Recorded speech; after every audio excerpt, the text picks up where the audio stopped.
Welcome to all of you surprise online learning centre dear students. तो आज हम पढ़ेंगे सेकेंड लेसन में जो आज का टॉपिक है पुंकेसर, बीजाणुधानी तथा परागकण। ठीक है, पुंकेसर, बीजाणुधानी तथा परागकण के बारे में। तो हम कल पुंकेसर के बारे में थोड़ा सा पढ़े हुए थे, कुछ बातें हुई थी लेकिन डिटेल में नहीं हुई थी। तो आज आपकी डिटेल में हो रही है। प्रीवियस वीडियोस में हमने कुछ देखा हुआ था, इस तरह का फिगर भी बनाया हुआ था स्ट्रक्चर, और इसका भी थोड़ा बहुत बना के उसमें समझा गया था। तो आइए आज देखते हैं इसमें क्या है, लघु बीजाणुधानी कैसे बनती, लघु बीजाणु जनन कैसे होता है। तो आइए देखते हैं। ये क्या है, पुंकेसर है, और इसी का क्या है, काट है ये। ठीक है, सेक्शन है। इसमें देखिए 4 कोष्ठक पाए जा रहे हैं, 1 2 3 4, और 2 पाली ना, द्विपालित है ना। जैसे बीच से ये क्या होगा, डैश हो जाएगा, मतलब कट जाएगा, तो 2 पालित में बढ़ जाएगा। एक इधर पाली हो गई, एक इधर। जैसे कि अगर हम इसको ऐसे कवर अप कर ले तो क्या होगा, एक पालित होगा ना, लेकिन ये द्विपालित है। इसमें 4 कोष्ठक पाए जा रहे हैं। कितने कोष्ठक पाए जा रहे हैं, 4। और इसी में क्या बनता है, परागकण इसी में बनता है। लेकिन अभी बना नहीं है, अभी एकदम नहीं बना है। अभी परागकण का नाम बिल्कुल मत लीजिएगा। अभी केवल हम क्या जानेंगे, लघु बीजाणुधानी। क्या जानेंगे, लघु बीजाणुधानी। तो उसी के बारे में हमको पढ़ना है। तो देखिए इसमें ये इसका सेक्शन है पुंकेसर का, और यहाँ पे वाय त्वचा है जिसको हम क्या कहते हैं, एपिडर्मिस कहते हैं। अगर लिखना हो तो आप लिख भी सकते हैं, एपिडर्मिस। ठीक है, वाय त्वचा को क्या कहते हैं, एपिडर्मिस कहते हैं। और ये जब अपरिपक्व होती है, इसमें क्या होती है, अधोस्तरीय क्या है, त्वचा है। ये देखिए अभी बताया ना, अधोस्तरीय त्वचा है। और ये क्या करती है, फटती हैं। लेकिन कब फटेंगे, अभी नहीं, अभी बाद में, ध्यान दीजिएगा इसको। इसमें और क्या पाया जाता है, इसमें प्रपशु कोशिकाएं पाई जाती है, जिसको आर्कीस्पोरियल सेल कहते हैं। यहाँ पे ये आर्कीस्पोरियल सेल, प्रपशु कोशिका पाई जाती है।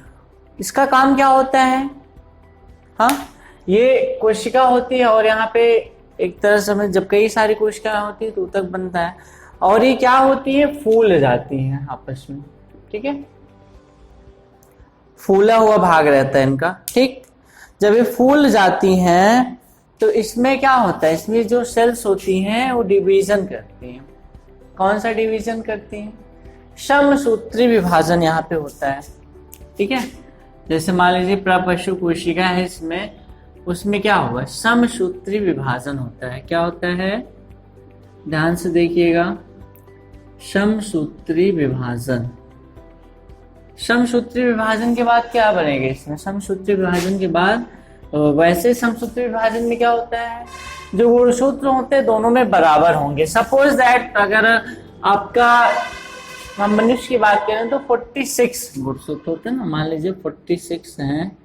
तो जब इसका डिवीजन होगा तो 2 क्या बनेंगे, पुत्री कोशिका बनेंगे मातृ कोशिका से। तो यहाँ पे भी 46, यहाँ पे भी 46। ठीक है, तो यहाँ पे क्या बनेंगे, आपकी 2 कोशिकाएं बनेंगी। ठीक है, हम इस वाले में देख लेते हैं, ऊपर वाले में क्या बनी, 2 कोशिकाएं बनी। ठीक है, ऐसे प्रोसेस से ही परागकण का निर्माण होगा। ठीक है, किसका निर्माण होगा, परागकण का निर्माण होगा।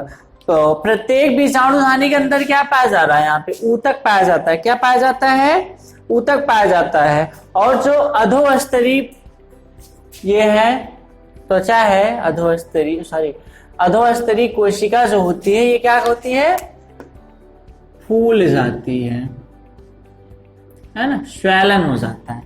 जब स्वैलन हो जाता है इसमें, अधोस्तरीय त्वचा में जब स्वैलन हो जाता है तो क्या बनती है इसमें, यही प्रपशु कोशिका बनती है। ठीक है, क्या बनती है, प्रपशु कोशिका, आर्कीस्पोरियल सेल। ठीक, देखिए प्रोसेस होगी, आर्कीस्पोरियल सेल बनेगा तो उसमें समसूत्री विभाजन होगा। क्या होगा, समसूत्री विभाजन होगा। समसूत्री विभाजन होने के बाद 2 सेल बनेंगी। ठीक है, थोड़ा इसको इस तरह से हम इंगित करते हैं, अगर देखें तो कितनी कोशिकाएं बनी है यहाँ? 2 कोशिकाएं बनी। किसमें बनी है? प्रत्येक बीजाणुधानी में। ये प्रोसेस सभी बीजाणुधानी में होगी, जितनी है चारों कोष्टक में होगा, इसका ध्यान दीजिएगा। तो इसमें जो किनारे की कोशिका होती है उसे क्या कहते हैं हम? प्राथमिक भित्तीय कोशिका। क्या कहते हैं? Primary partial cell. ये प्राइमरी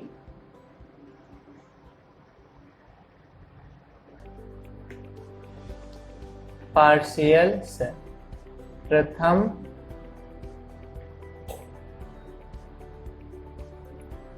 भित्तीय कोशिका। और एक चीज ध्यान दीजिएगा, हमेशा जब भी आप पढ़ने बैठिए तो आप अपने साथ एनसीईआरटी की बुक ले लीजिए, तो उससे और भी ज्यादा आपको समझ में आएगा, ठीक है। और जो दूसरी तरफ की कोशिका होती है उसे हम क्या कहते हैं? बीजाणु जनक कोशिका। क्या कहते हैं? ये इसको बीजाणु जनक कोशिका, ठीक है, बीजाणु जनक कोशिका कहते हैं। तो ध्यान देना, जो आपका इस साइड में है, मतलब दीवार की साइड में होता है, उसे क्या कहते हैं? प्रथम भित्तीय कोशिका। और जो अंदर की साइड होता है, केंद्र की साइड होता है, उसे हम क्या कहते हैं?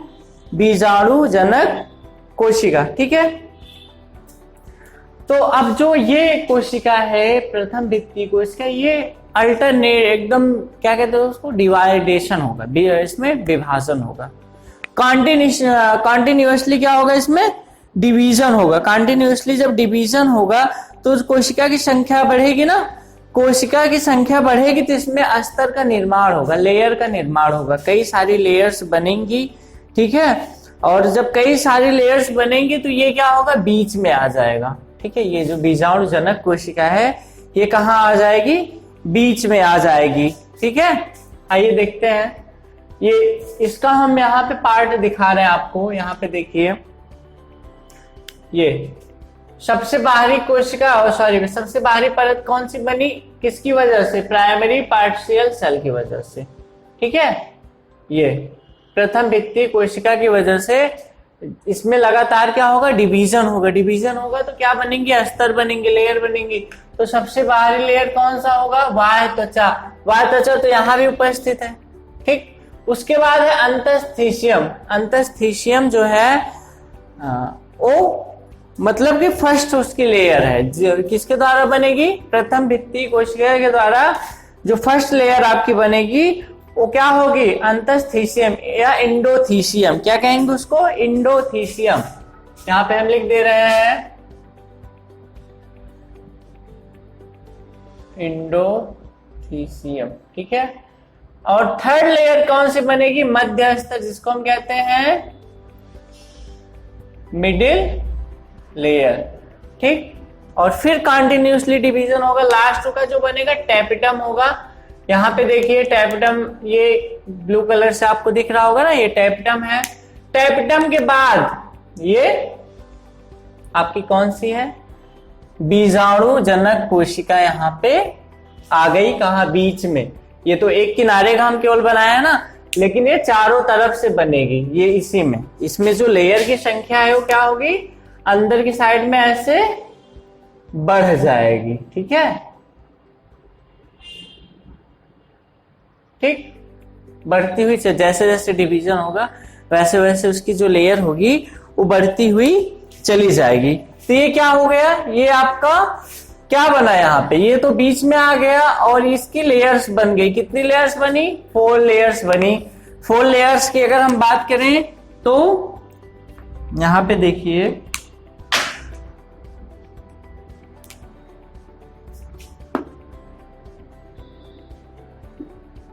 ये इस तरह से 1 2 3 4 लेयर, ठीक है। तो इन लेयर का काम क्या होता है? इन लेयर का काम होता है जब स्फुटन के समय परागकण जब बन जाएगा, तो परागकण बनने के बाद जब वो स्फुटित होगा तो उसमें क्या करती है? सहायक होती हैं और संरक्षण भी करती हैं। जो पराग होते हैं, परागकण होते हैं, उनका संरक्षण करती हैं। और ये जो टेपिटम होता है, टेपिटम में क्या होता है, साइटोप्लाज्म भरा होता है।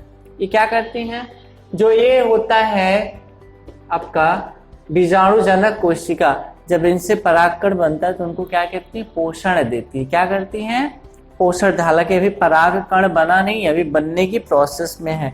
ठीक है, तो ये चीज हो गई।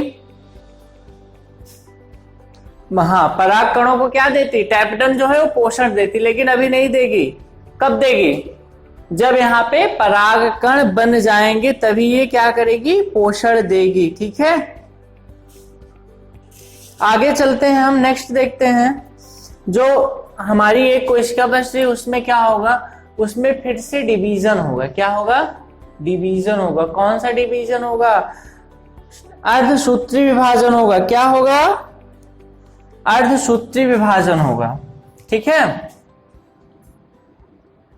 यहां पे ध्यान दीजिएगा, अभी तो सिंगल ही है ना, लेकिन जब इसमें अर्धसूत्री विभाजन होगा तो समसूत्री विभाजन में एक विभाजन में कितनी सेल्स बनती है, 2 सेल्स बनती है, 2 कोशिका बनती है। लेकिन यहाँ पे क्या होगा, अर्धसूत्री विभाजन होगा। ध्यान दीजिएगा, अर्धसूत्री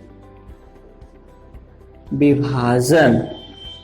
ठीक है, अर्धसूत्री विभाजन जब होगा, सपोज दैट अगर हम एग्जांपल लें आपके क्रोमोसोम्स की गुणसूत्र का, तो कितने हैं, 46 है। मान लो सपोज दैट एक कोशिका है।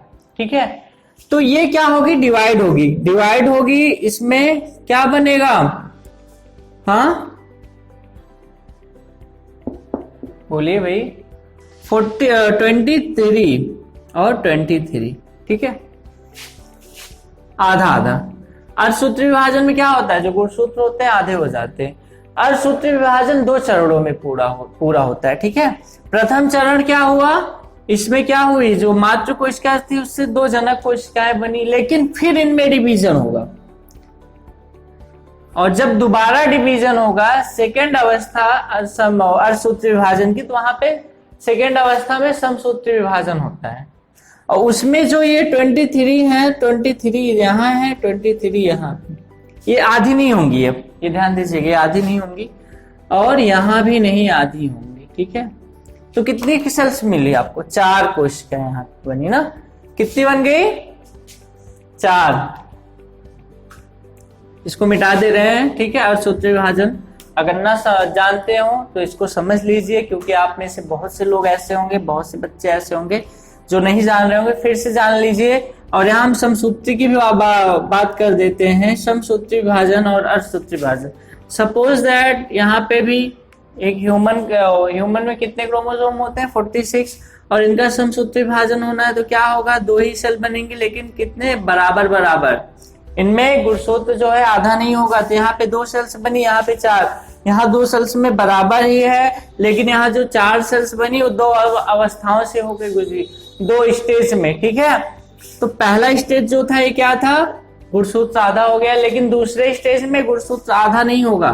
ठीक है, सेम ही रहेगा, जितना कि पहले स्टेज में था उतना ही रहेगा। ठीक, तो ये समसूत्री और अर्धसूत्री विभाजन है। बस इसको आपको समझने के लिए, बताने के लिए हमने बताया हुआ है। ठीक है, आइए देखते हैं फिर लघु बीजाणुधानी। पुंकेसर को हम मिटा दे रहे हैं। यहाँ पे बात करते हैं अगर, तो जो फूली हुई लघु बीजाणुधानियां होती है उनमें जब डिवीजन होता है तो यहाँ पे सेल्स की संख्या क्या होगी, बढ़ जाएगी ना। और एक चीज यहीं पे ध्यान देना है, प्लाज्मोडिस्मेटा एक वर्ड आता है। क्या आता है, प्लाज्मोडिस्मेटा। कभी कभी क्या, हमेशा ये ध्यान दीजिए, जो प्लांट सेल होती हैं, प्लांट सेल क्या करते हैं, जब एकदम समीप आ जाते तो इसमें क्या होता है, गुणसूत्र का आदान प्रदान होने लगता है। ठीक है, क्या होने लगता है, आदान प्रदान होने लगता है। ये इसको रोकने के लिए क्या करना चाहिए, जो गुणसूत्र का आदान प्रदान होता है इसको क्या कहते हैं, प्लाज्मोडिस्मेटा कहते हैं। क्या कहते हैं, प्लाज्मोडिस्मेटा। ध्यान दीजिएगा, हमेशा ये कंपटीशन में पूछा जाता है, तो इसको माइंड अप कर लीजिएगा, माइंड में सेट कर लीजिएगा कि जब प्लांट सेल एक दूसरे के समीप आती तो इनमें क्या होने लगता है, आदान प्रदान होने लगता है। किसका, जेनेटिक मटेरियल का, क्रोमोसोम्स का। ठीक है, लेकिन ये जो सेल्स हैं ये क्या करेंगी, इन सेल्स के बीच में जो ये होती लघु बीजाणु धानियां एक तरल पदार्थ स्रावित करती हैं। क्या करती हैं? तरल पदार्थ स्रावित करती हैं, जिसको हम क्या कहते हैं? कैलोज। ठीक है, क्या कहते हैं? यहां पे देखिए, कैलोज कहते हैं। ठीक है, ये देखिए यहां पे अपने आसपास से कुछ ऐसे तरल पदार्थ स्रावित करके अपने आप को क्या करती हैं? सेफ्टी कर लेती, सुरक्षित, अपने आप को सुरक्षित कर लेती। इन्हीं को हम क्या कहते हैं? इस लेयर को, इस परत को कैलोज। ठीक है, ये ध्यान दीजिएगा, भूलिएगा मत, इसको क्या कहती हैं? कैलोज कहती हैं। ठीक है, जिससे कि प्लाज्मोडिस्मेटा ना हो, प्लाज्मोडिस्मेटा की प्रक्रिया ना हो। ठीक है, अब अगर कभी पूछा गया प्लाज्मोडिस्मेटा क्या होता है, तो क्या आपको क्या बताना है? जब कभी प्लांट सेल जो है एक दूसरे के समीप आते हैं तो उनमें क्रोमोसोम्स का आदान प्रदान होने लगता है। इसी क्रिया को हम क्या कहते हैं? प्लाज्मोडिस्मेटा कहते हैं। लेकिन जो बीजाणु धानियां वो क्या करती है? अपने आसपास, अपने किनारे पे एक ऐसी परत बना लेती है जिसकी वजह से आदान प्रदान नहीं हो पाता है। किसका? गुणसूत्र का। ठीक है, तो उसे हम क्या कहते हैं? जो परत बनती है उसे हम कैलोज कहते हैं। क्या कहते हैं? कैलोज कहते हैं। ठीक है, अब ये कैलोज बन गया। ठीक है, अब कैलोज के बाद जो आपके 4 अगुणितों बने हैं, क्या बने हैं? सेल। जो यहां पे सेल थी वो बीजाणु जनक कोशिका, उससे 4 अगुणित क्या बने हैं? सेल बने हैं, कोशिकाएं बने। अब बताइए, जो चारों सेल्स बनी हैं वो अलग अलग हैं? नहीं, अलग अलग नहीं है। वो किसमें है? इसी में है। ठीक है, कैलोज में। ठीक है, क्योंकि बाहर से लेयर पड़ी हुई है, तो इसको हम क्या कहते हैं? लघु बीजाणु धानी चतुष्क कहते हैं। क्या कहते हैं? लघु बीजाणु धानी चतुष्क कहते हैं। ठीक है, और लघु बीजाणु धान मात्र कोशिका से में अर्धसूत्री विभाजन से लघु बीजाणु का निर्माण होता है। इसी प्रक्रिया को हम लघु बीजाणु जनन कहते हैं। ये भी ध्यान दीजिएगा, लघु बीजाणु जनन। ठीक है, लघु बीजाणु जनन क्या होता है? जो हमारी मातृ कोशिका होती है, ठीक है, मातृ कोशिका means mother cell, microspore mother cell, लघु बीजाणु मातृ कोशिका।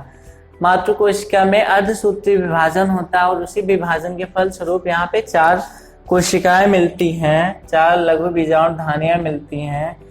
इस मतलब इन बीजाणु धानियों के बनने की जो प्रक्रिया होती है उसे हम क्या कहते हैं? लघु बीजाणु जनन कहते हैं। ठीक, तो ये बन गया, लेकिन अभी कुछ बाकी रह गया है। क्या बाकी रह गया है? इसको हम अभी परागकण नहीं कह सकते हैं, पॉलन ग्रेन नहीं कह सकते हैं। क्यों नहीं कह सकते हैं? क्योंकि अभी ये विलगित होंगे। ठीक है, तब उसके बाद उसमें कुछ लघु बीजाणु धानियां होंगी और परागकण होंगे, और जब वो मैच्योर हो जाएंगे तब उनका स्फुटन होगा, मतलब कि फट जाएगी बाहर के लेयर और वो निकल जाएंगे। इनको पोषण कहाँ से मिलेगा? टैपिटम। टैपिटम आपने देखा है ना, टैपिटम से मिलेगा। अगर एक बार फिर से देखना हो तो देखते हैं। सबसे पहले क्या होती है? हमारी जो अधोस्तरीय कोशिका होती है वो फूल जाती है, और उसमें जो प्रपशु कोशिका होती है वो क्या करती है? डिवीजन होने लगती है। समसूत्री विभाजन से 2 कोशिकाएं यहाँ मिलती हैं। एक प्रथम भित्तीय कोशिका होती है, दूसरी बीजाणु जनक कोशिका होती है। ठीक है, तो जो प्रथम भित्तीय कोशिका होती है वो दीवार के साइड होती है, भित्ति के साइड होती है, और जो दूसरी होती है बीजाणु जनक कोशिका, जिनसे किसका फॉर्मेशन हुआ है? यहाँ जो हमें रिजल्ट मिला, लघु बीजाणु धानी का निर्माण हुआ है, ये है बीजाणु जनक कोशिका। तो प्राइमरी प्रथम भित्तीय कोशिका जो होती है वो क्या करती है? वो लेयर का फॉर्मेशन करती है, 4 लेयर का। ठीक है, किसका किसका? बाह्य त्वचा तो पहले से प्रेजेंट होता है, अंतस्थीशियम, मध्य स्तर और टैपिटम।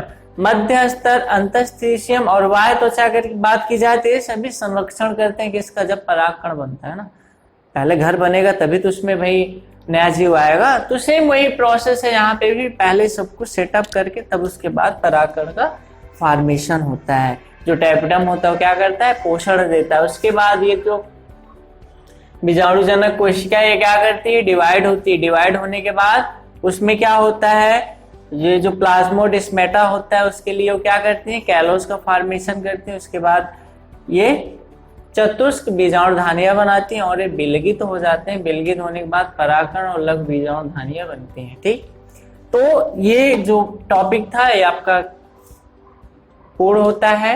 उसके आगे नेक्स्ट टॉपिक में हम बात करेंगे परागकण की। ठीक है, परागकण परागण की। ठीक है, और विभिन्न प्लांट में कैसे कैसे परागकण पाए जाते हैं। ठीक, तो बस आज के लिए इतना ही। Thank you.